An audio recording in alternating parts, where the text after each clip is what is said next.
State क्या होता है आर्टिकल 12 के अंडर में पूरा कवर करेंगे केस लॉ के साथ। पार्ट 3 ऑफ इंडियन कॉन्स्टिट्यूशन में बात होती है फंडामेंटल राइट्स की। 7 तरह के फंडामेंटल राइट्स थे हमारे पास, जिसमें से राइट टू प्रॉपर्टी जो कि आर्टिकल 31 है वो हटा दिया गया था 44th अमेंडमेंट से। उसके अलावा अब अपने पास 6 फंडामेंटल राइट्स बचे हैं, मतलब 6 कैटेगरीज ऑफ फंडामेंटल राइट्स हैं और आर्टिकल 14 से लेकर 32 तक जाते हैं। लेकिन पार्ट 3 14 से थोड़ा चालू होता है, पार्ट 3 चालू हो जाता है 12 से। डेफिनेशन ऑफ स्टेट दिया हुआ है आर्टिकल 12 में और 13 में दिया हुआ है laws inconsistent with fundamental rights. ये अपन अलग वीडियो में डिस्कस करेंगे। आज के वीडियो में डेफिनेशन ऑफ स्टेट डिस्कस करेंगे। एक और बात ध्यान रखना, 32 के बाद भी 3 और आर्टिकल्स हैं जो पार्ट 3 के अंडर में आते हैं। एज सच फंडामेंटल राइट्स नहीं है, वो इतने इंपॉर्टेंट भी नहीं है, लेकिन पता होना चाहिए। तो 32 पे फंडामेंटल राइट्स एंड नहीं होते, 35 पे एंड होते हैं और फिर डीपीएसपी 36 से चालू होता है। कॉन्स्टिट्यूशन में हमेशा ध्यान रखना, जो शुरू से लेके कम से कम 51 तक तो आपको आर्टिकल्स मुंह जवानी याद होने चाहिए। हर आर्टिकल पता होना चाहिए क्योंकि बहुत ही इंपॉर्टेंट है। लॉ स्टूडेंट हो तो याद होना ही चाहिए। देखो कोई इफ एंड बट है ही नहीं इसके अंदर। तो अपन अब बात करते हैं डेफिनेशन ऑफ स्टेट आर्टिकल 12 के अंडर में। अब आर्टिकल 12 पढ़ रहे हैं तो इसकी रेलेवेंस पता होनी चाहिए। आर्टिकल 12 की रेलेवेंस ये है कि वो स्टेट को डिफाइन करता है। वो बताता है कि कौन सी अथॉरिटी स्टेट है, कौन सी बॉडी स्टेट है और कौन सी बॉडी स्टेट नहीं है। अब स्टेट कौन है और कौन नहीं है जानना इंपॉर्टेंट क्यों है? क्योंकि देखो आपके फंडामेंटल राइट्स जो आपको पार्ट 3 के अंदर में दिए हैं ना, वो अगर किसी ने वायलेट करे या आपको वो एनफोर्स कराने तो आप कोर्ट जाओगे। आप कोर्ट जाके क्या करोगे? आप रिट फाइल करोगे। लेकिन जो रिट फाइल होती हैं, ठीक है, वो स्टेट के अगेंस्ट में ही फाइल होती हैं। तो अपने को पता होना चाहिए ना कि स्टेट क्या होता है, क्योंकि पता तो रहे कि भाई जिसके अगेंस्ट केस कर रहे हैं उसके अगेंस्ट अपना केस होगा भी कि नहीं होगा। और कोर्ट भी तो डिसाइड करेगा कि भाई एनफोर्स कर रहे हैं फंडामेंटल राइट तो किसी के भी अगेंस्ट थोड़ा कर देंगे, प्राइवेट बॉडी के अगेंस्ट थोड़ा कर देंगे, क्योंकि फंडामेंटल राइट सिर्फ स्टेट के अगेंस्ट एनफोर्सेबल होते हैं। तो ये है आर्टिकल 12 की रेलेवेंस कि अपने को पता होना चाहिए स्टेट कौन है, ताकि कोर्ट ये डिटरमाइन कर पाए कि भाई इसके अगेंस्ट ये केस हुआ है तो फंडामेंटल राइट एनफोर्स होंगे कि नहीं होंगे। आर्टिकल 12 बोलता है state includes the government and parliament of India and the government and the legislature of each of the states. ठीक है, उसके बाद all local or other authorities within the territory of India or under the control of the government of India. अब इसको एकदम simple सरल भाषा में ये 2 पॉइंट है, एग्जीक्यूटिव और legislature of union and state, all local or other authorities within the territory of India or which are under the control of the government of India. अब एग्जीक्यूटिव और legislature को अपन define करें तो legislature में, union legislature में आ जाते हैं प्रेसिडेंट, लोकसभा और राज्यसभा, और स्टेट लेजिस्लेचर में आ जाता है गवर्नर और स्टेट लेजिस्लेटिव असेंबली और स्टेट लेजिस्लेटिव काउंसिल हर स्टेट का जिसमें भी हैं। ठीक है, उसके बाद एग्जीक्यूटिव में आ जाते हैं प्रेसिडेंट, वाइस प्रेसिडेंट और council of minister with the prime minister, और स्टेट एग्जीक्यूटिव में governor and the council of minister with the chief minister. तो ये दोनों हो गए। लेकिन एक सवाल आपके दिमाग में अगर नहीं आया है तो थोड़ा ज़्यादा सोचा करो, ठीक है, मंद बुद्धि जैसे वीडियो मत देखा करो। जुडिशरी का क्या भाई? जुडिशरी का क्या? जुडिशरी का देखो ऐसा है, काफ़ी कंट्रोवर्शियल है और काफ़ी इसकी बुराई भी हुई है क्योंकि कभी भी सुप्रीम कोर्ट ने एक्सेप्ट नहीं करा है खुद को एज स्टेट। ठीक है, तो जुडिशरी की अभी करंट स्टैंडिंग ये है कि जब वो जुडिशियली, ठीक है, जब वो जस्टिस प्रोवाइड कर रहे हैं ना, केस वेस सुन रहे हैं, ये सब कर रहे हैं, जब वो जुडिशली एक्ट कर रही है तो वो स्टेट नहीं होगी। लेकिन मान लो वो एडमिनिस्ट्रेटिव टास्क कर रही है जुडिशरी, जैसे जो जुडिशरी होती है अपने हाईकोर्ट ही जुडिशरी के एग्जाम भी कराता है ना, तो जैसे एग्जाम वो करा रहे हैं तो फिर वो डेफिनेशन ऑफ स्टेट में आ जाएंगे। ठीक है, जुडिशरी की ये स्टैंडिंग है। क्यों है वो सुप्रीम कोर्ट से पूछो, मुझे नहीं पता, लेकिन स्टैंडिंग ये है। तो एग्जीक्यूटिव और लेजिस्लेचर हो गया कंप्लीट। अब है local or other authority. Local authority काफ़ी सिंपल सी है। Section 331 of general clauses act 1897 में लोकल अथॉरिटी डिफाइंड है सीधा सीधा। Local authority shall mean a municipal committee, district board, body of commissioner or other authority legally entitled to or entrusted by the government within the control or management of a municipal or local fund.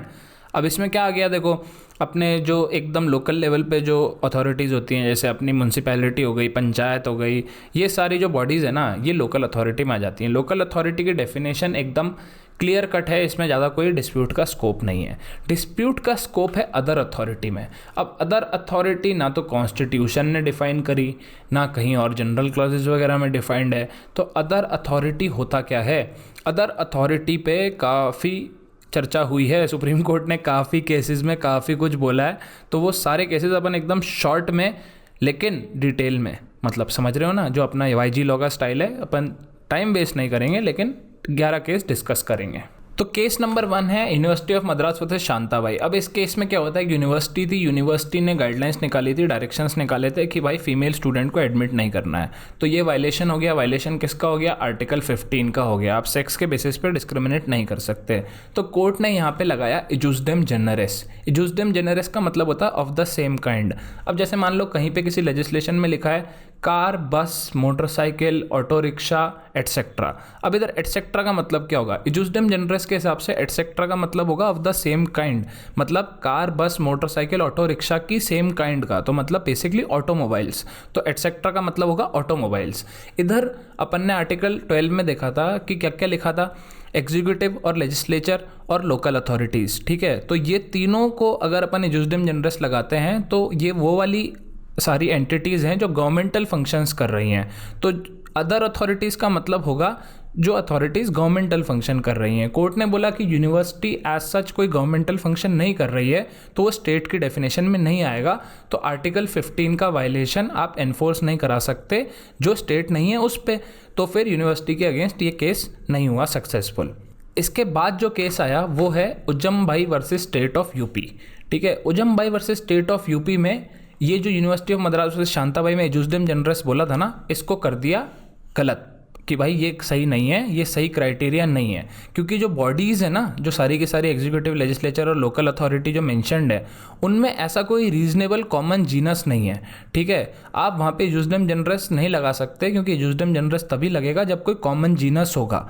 वो जो authorities सारी की सारी उसमें दी हुई हैं as a state, वो सारियों में कोई कॉमन जीनस नहीं है। ये इस केस की फाइंडिंग थी। तो यहाँ पे इजुस्डेम जेनरेस नहीं लग सकता, ऐसा उज्जम भाई वर्सेस स्टेट ऑफ यूपी में डिक्लेयर हुआ था। नेक्स्ट केस है Rajasthan electrical board versus Mohanlal. ये एक प्रमोशन से रिलेटेड डिस्प्यूट था। तो आर्टिकल अपना 14 और 16 के बेसिस पर क्लेम रेज हुआ था कि फंडामेंटल राइट वायलेट करे क्योंकि कुछ डिस्क्रिमिनेशन क्या होगा प्रमोशन में।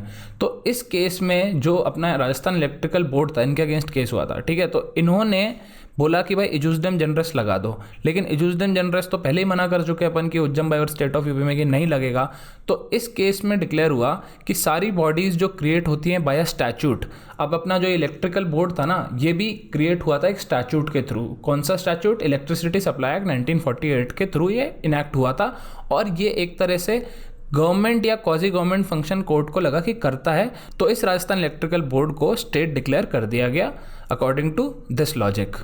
नेक्स्ट केस है सुखदेव वर्सेस भगतराम। इसमें LIC, IFC और ONGC को स्टेट बोला गया। क्यों? क्योंकि ये तीनों कॉरपोरेशन बहुत ही क्लोजली ऐसा फंक्शन कर रही हैं जो कि गवर्नमेंटल या सॉवरेन फंक्शन अपन उसको बोल सकते हैं। तो इस केस का लॉजिक था कि जो भी अथॉरिटीज गवर्नमेंटल या सॉवरेन फंक्शन कर रही हैं वो स्टेट होंगी। नेक्स्ट जो केस है Sabhajit Tiwari versus union of India. इसमें डिस्प्यूट हुआ था क्या CSIR स्टेट है, council of scientific and industrial research. जैसे अपना UGC नेट होता है, ऐसे एक CSIR नेट भी होता है ना, उससे याद रखना। CSIR स्टेट है कि नहीं, ये इसमें डिस्प्यूट था। तो ये जो केस है ना सभाजीत तिवारी वाला 5th नंबर वाला, और ये जो अपना 4th नंबर वाला था, ये दोनों सेम बेंच ने डिसाइड किया था। समझ रहे हो? सेम बेंच ने सेम डे ये जजमेंट दिया था।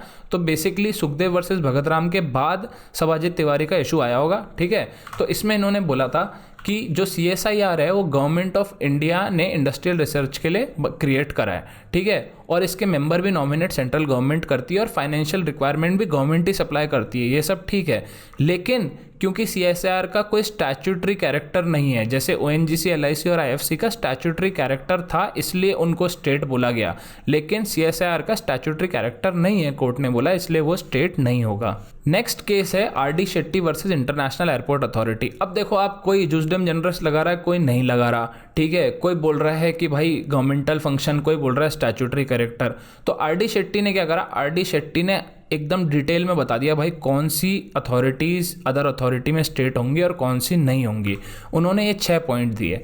सबसे पहला, entire share capital government of India के अंडर में है। ठीक है, या फिर फाइनेंशियल असिस्टेंस इतनी है गवर्नमेंट ऑफ इंडिया की तरफ से कि पूरा एक्सपेंडिचर उसी असिस्टेंस में निकल जाता है। तीसरा, डीप और परवेसिव कंट्रोल है स्टेट का उस अथॉरिटी में। चौथा, the functions of the corporation are of public importance and closely related to governmental function. Governmental function वाली बात भी इन्होंने जोड़ दी। या फिर वो एक डिपार्टमेंट है गवर्नमेंट का जो ट्रांसफर किया गया है कॉर्पोरेशन को, तो भी वो स्टेट माना जाएगा। या छठा कि मोनोपोली स्टेटस उनको मिल रखा है, ठीक है, जो स्टेट ने उनको दे रखा है और प्रोटेक्ट करता है स्टेट उनको। तो इनमें से ये सारे फैक्टर अपन देखेंगे, तो अगर ये सारे फैक्टरों के हिसाब से अगर वो स्टेट होगा तो स्टेट उसको मानेंगे। इधर इंटरनेशनल एयरपोर्ट अथॉरिटी को इन फैक्टर्स के बेसिस पे स्टेट डिक्लेयर कर दिया गया। नेक्स्ट केस है सोम प्रकाश वर्सेस यूनियन ऑफ इंडिया। इसमें बोला गया एक पब्लिक अथॉरिटी वो अथॉरिटी होती है जो पब्लिक फंक्शन करती है और या पब्लिक ड्यूटी परफॉर्म करती है और जो उसके ट्रांजैक्शन हैं वो बेनिफिट ऑफ द स्टेट के लिए होते हैं। तो इधर इंडियन पेट्रोलियम कॉरपोरेशन ये सारी कंडीशन फुलफिल कर रही है, तो इसलिए इंडियन पेट्रोलियम कॉरपोरेशन को स्टेट डिक्लेयर कर दिया गया सोम प्रकाश वर्सेस यूनियन ऑफ इंडिया में। नेक्स्ट केस है अजय हसिया वर्सेस खालिद मुजीब। अब इस केस में क्या हुआ था, एग्जामिनेशन की बात थी। अपने को एग्जाम का पैटर्न पता है, इंडिया में मोस्टली क्या होता है कि पहले प्री होता है, फिर मेंस होता है और फिर इंटरव्यू होता है, या फिर डायरेक्ट मेंस होता है फिर इंटरव्यू होता है। तो नॉर्मली पहले घपला क्या होता था कि मेंस में कोई बहुत अच्छा स्कोर कर रहा है लेकिन घूस नहीं खिलाई तो उसको इंटरव्यू में फेल कर देते थे। तो ऐसा ही कुछ यहाँ हुआ होगा। रिटर्न में बहुत अच्छे नंबर थे, ठीक है, पिटिशनर के, लेकिन इंटरव्यू में बहुत ही कम नंबर दिए, एक्सेप्शनली लो नंबर दिए उसको, और इसलिए उसको एडमिशन नहीं मिला कॉलेज के अंदर। तो इधर ये इशू उठा, क्या वो जो यूनिवर्सिटी है, ठीक है, जो अपना रीजनल इंजीनियरिंग कॉलेज श्रीनगर था, इसमें क्या रीजनल इंजीनियरिंग कॉलेज श्रीनगर है स्टेट की नहीं है स्टेट, ठीक है। आर्टिकल 14 का जो वायलेशन लगा है वो उस पर स्टेट पे लगता है, तो स्टेट है कि नहीं ये सवाल उठा। तो कोर्ट ने बोला कि भाई जो आर.डी. शेट्टी में टेस्ट दिए ना वो सारे हम अप्रूव करते हैं, ठीक है, और उन टेस्ट के हिसाब से regional engineering college Srinagar state है अदर अथॉरिटीज़ के अंडर में, हाँ भाई वो स्टेट है। लेकिन कोर्ट ने ये भी बोला कि आर.डी. शेट्टी में जो सारे के सारे वो 6 पॉइंट दिए ना वो कंक्लूसिव टेस्ट नहीं है, ठीक है। कंक्लूसिव टेस्ट तो फैक्ट्स ही रहेंगे, वो सिर्फ इंडिकेशन है। अगर वो वाले पॉइंट्स हैं उसके बाद भी हो सकता है कि कोई अथॉरिटी स्टेट ना हो, मतलब वो एक इंडिकेट करते हैं कि हाँ भाई ये स्टेट हो सकता है, लेकिन अल्टीमेट जो डिसीजन है वो उन पॉइंट्स के बेसिस पे नहीं होगा, वो उस फैक्ट्स ऑफ द केस और फैक्ट्स ऑफ द सिचुएशन के बेसिस पे होगा, ठीक है। तो ये इन्होंने ऐड करा आर.डी. शेट्टी वाले केस में। नेक्स्ट केस है चंद्र मोहन खन्ना वर्सेस एनसीईआरटी। अब इसमें आपको केस के नाम से क्या लगता है किस चीज़ के स्टेट होने पे बात हो रही होगी? Obviously NCERT. इस केस में डिक्लेयर हुआ कि एनसीईआरटी स्टेट नहीं है, क्योंकि एनसीईआरटी लार्जली एक ऑटोनॉमस बॉडी है और एक्टिविटी ऑफ एनसीईआरटी जो है, एनसीईआरटी जो भी काम करता है वो टोटली गवर्नमेंटल फंक्शन आप उनको बोल नहीं सकते हो। तो एनसीईआरटी को इसमें स्टेट नहीं बोला गया। ये क्वेश्चन आ जाता है कई बार, एनसीईआरटी स्टेट है कि नहीं है, या फिर एनसीईआरटी स्टेट है कि नहीं किस केस में डिसाइड हुआ, तो इसलिए इंपॉर्टेंट है, इससे ज़्यादा इसमें डिटेल में जाने की जरूरत नहीं है। नेक्स्ट केस है Pradeep Kumar Biswas versus Indian institute of chemical biology.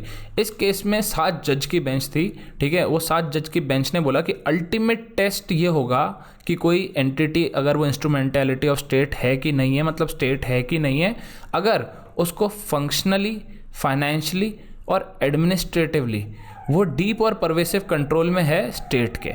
तो ये डीप और pervasive control functionally, financially, administratively, मतलब हर तरीके से अगर वो स्टेट के कंट्रोल में है तो वो स्टेट होगी ही होगी, ठीक है। ये इसमें डिक्लेयर हुआ। और अपना लास्ट केस है Zee telefilms versus union of India. इस केस में बात हुई थी कि BCCI, board of control for cricket in India, ये स्टेट है कि नहीं। तो इधर बोला गया कि board of control for cricket in India state नहीं है, क्योंकि ये क्या कोई सी भी कंडीशन फुलफिल नहीं कर रहा था। ना तो ये स्टेट के स्टैचूट से क्रिएटेड बॉडी थी, ना इनको फाइनेंशियल असिस्टेंस मिलती थी, ना स्टेट का कोई इनके ऊपर कंट्रोल था। इंडियन क्रिकेट टीम को मैनेज कर रहे हैं लेकिन कोई कंट्रोल, मतलब वो सारी कंडीशंस फुलफिल नहीं हो रही थी ना, तो बीसीसीआई को बोला गया कि स्टेट नहीं है। Zee telefilm versus union of India में एक माइनॉरिटी जजमेंट था जिसका मुझे काफ़ी सेंस बनता है। उस माइनॉरिटी जजमेंट के हिसाब से उनको स्टेट बोला गया, मतलब वो इस केस का जजमेंट नहीं था, माइनॉरिटी मतलब जो डिसेंटिंग ओपिनियन था, ठीक है। तो उन्होंने, उन जजेस ने बोला कि हाँ भाई ये स्टेट होगा आर्टिकल 12 के अंडर में, क्योंकि इंपॉर्टेंट पब्लिक फंक्शन करता है। ये एक्स्ट्रा ज्ञान मैं आपको बता रहा हूँ जस्ट इन केस, ठीक है। लेकिन बीसीसीआई ऑफिशियली स्टेट नहीं डिक्लेयर हुआ इस Zee telefilm versus union of India case में। तो गाइस ये हो गया article 12 complete with case laws. अगर आपको वीडियो अच्छा लगा तो यहाँ पे सब्सक्राइब करो, लाइक करो, कमेंट करो, अपने दोस्तों में शेयर करो, बताओ यार कि लॉ इतना आसानी से समझाया जा रहा है। और अगर ज़्यादा अच्छा लग रहा है तो यहाँ पे मेरा पेड कोर्स है, अगर खरीदना है तो वो खरीद लेना। और यहाँ पे मेरा कॉन्स्टिट्यूशन का प्लेलिस्ट है, अगर बाकी के वीडियो नहीं देखे तो वो देख लेना। तो मिलते हैं अगले वीडियो में गाइस, बाय बाय, टाटा।